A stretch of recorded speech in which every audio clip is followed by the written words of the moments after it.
I'm waiting for my girlfriend to finish work or for my mom to wake up so I can rant to them on the phone.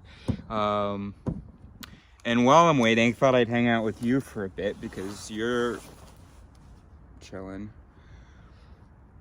I don't talk enough about culture and society, but this video is going to be quick because, well, I don't think about it enough. I talk a lot about the genes, the forces of evolution, how they determined which voices we have, even our experiences. But I don't talk about I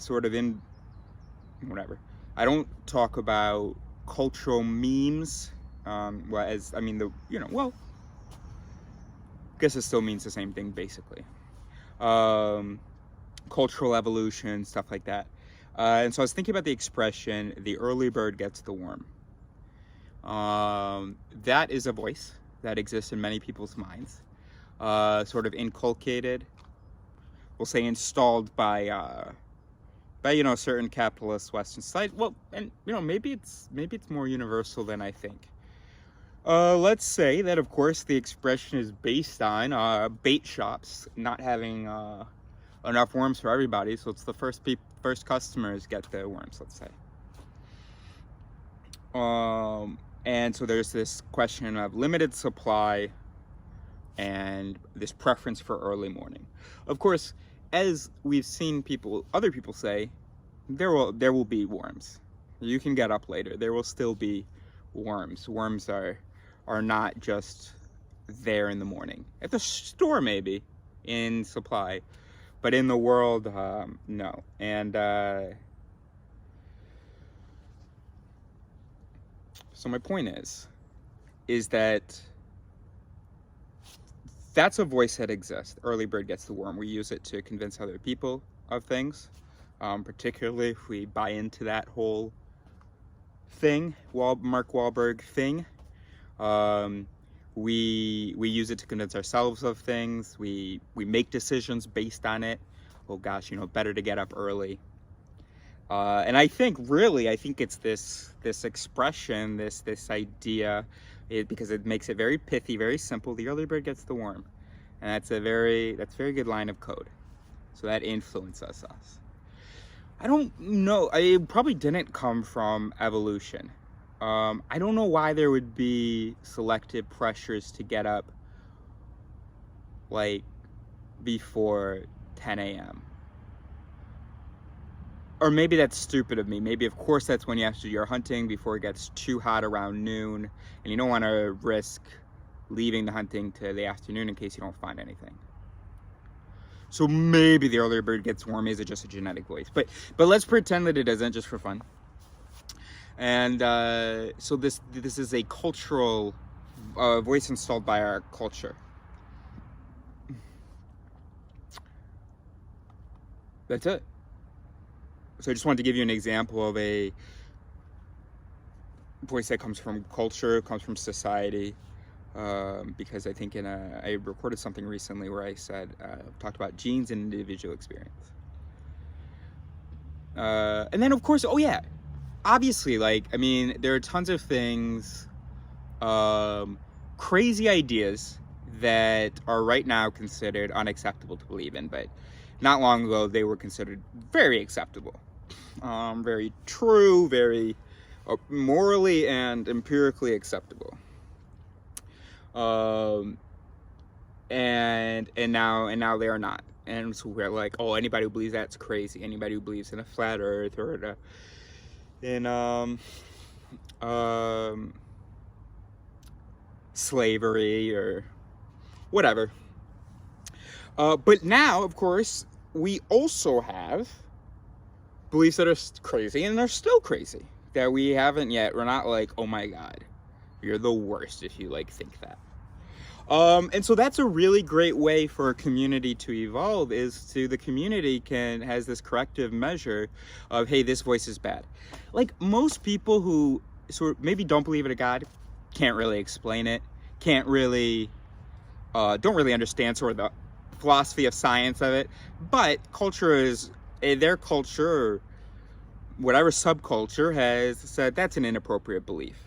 Most people, racism is my favorite.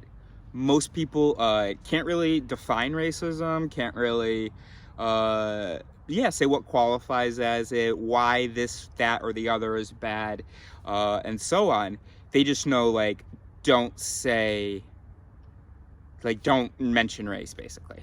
It kind of becomes the voice. Or some people who think that they're enlightened, basically it's like, white people don't mention race, or you have to be like super, they think they understand sort of what their policy is. They don't.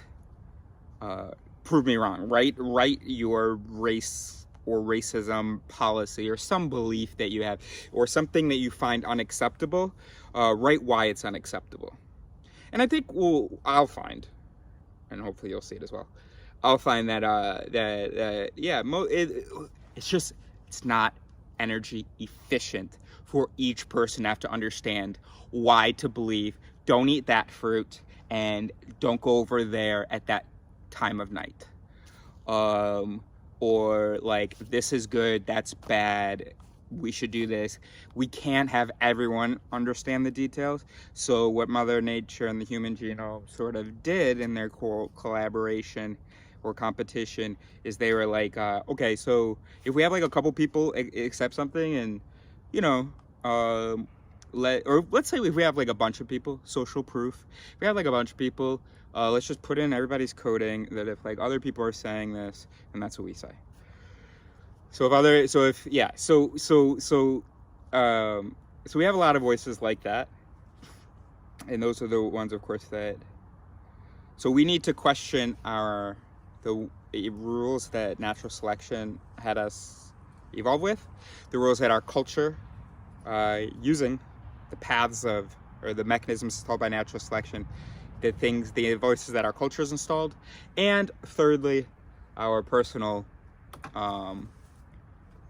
sort of things from our individual experiences. We shouldn't have any trust in any of those voices. Culture's probably telling us wrong stuff. Evolution was just like a happenstance thing, and then individually, come on, we're all dumb. So I often don't talk enough about that sort of second source of voices. Individual experience is the third. The second is cultural impositions. Okay, quick example. Genetically, I was installed with just like every other species. Something's like running towards you, probably don't run towards it. Then, like, culturally, I've been installed with the rule that, oh shit, I wish this was more fluid. Culturally, I've been installed with the rule that,